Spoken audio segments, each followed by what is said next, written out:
இந்த வீடு தான் நினைக்கிறேன். சரி, இங்கே சரி வந்து குழந்தைங்க கிட்ட கொஸ்டின் கேட்காம இருங்க.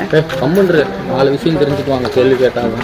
இன்னைக்கு முத்துக்குமார் அவங்க அப்பா அவங்களுக்கு சஜஸ்ட் பண்ண 10 புக்கு பற்றி நான் கேட்க போகிறேன். வாங்க சார், ஒரே நிமிஷம் சார், 2 பேரும் உட்காருங்க சார். சரி.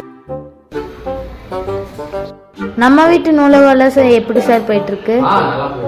அது ஒன்றும் பிரச்சனை இல்லை சார். நீங்க எல்லாரும் கேள்வி கேட்க வந்திருக்கீங்களா? எனக்கும் நான் அப்பதான் நினைச்ச ஒரு கேள்வி கேட்க வந்திருக்கீங்களோன்ட்டு. கேள்வி கேட்டுட்டா போச்சு. இப்போ என்ன இந்த முத்துக்குமார் இருக்காரு இல்லையா, அவங்க அப்பா வந்து அவர் முத்துக்குமாருக்கு வந்து ஒரு 10 புக்கு சஜஸ்ட் பண்ணாரு. கோடை விடுமுறையில் வந்து படித்து வாசித்து முடிச்சிடணும் அப்படின்னு. அந்த 10 புக்கு என்னென்னு உங்களுக்கு தெரியுமா? சார் எனக்கு ஒரே புக்கு மட்டும் தெரியும் சார். சொல்லு. படிக்க நல்லா இருந்துச்சு, கடலும் கிழவனும். ஆமா, கரெக்ட்.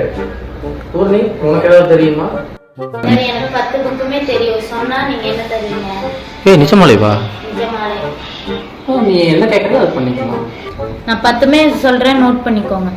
என் சத்திரம், நான் நாத்திகன் ஏன், போரும் அமைதியும், குற்றமும் தண்டனையும், உலகை சுற்றும் தமிழன், உலகை குலுக்கிய 10 நாட்கள், ஏழை படும் பாடு, நான் வரலாறு,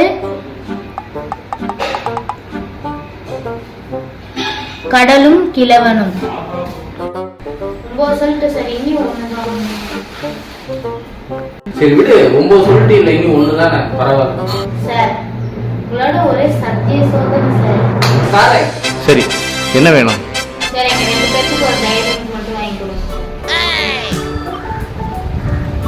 அண்ணா, சார் ரொம்ப நல்லவர். நம்ம வீட்டு நூலகம் சப்ஸ்கிரைப் பண்ணிருங்க. சார் நிறைய சாக்லேட் வாங்கி தருவார்.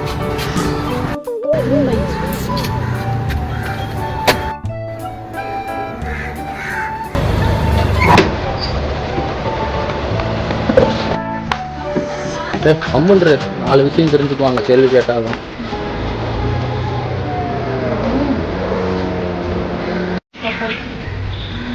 வாங்க சார், ஒரே நிமிஷம்.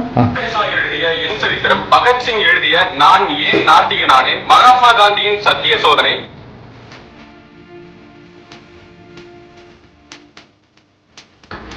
போரும் அமைதியும்,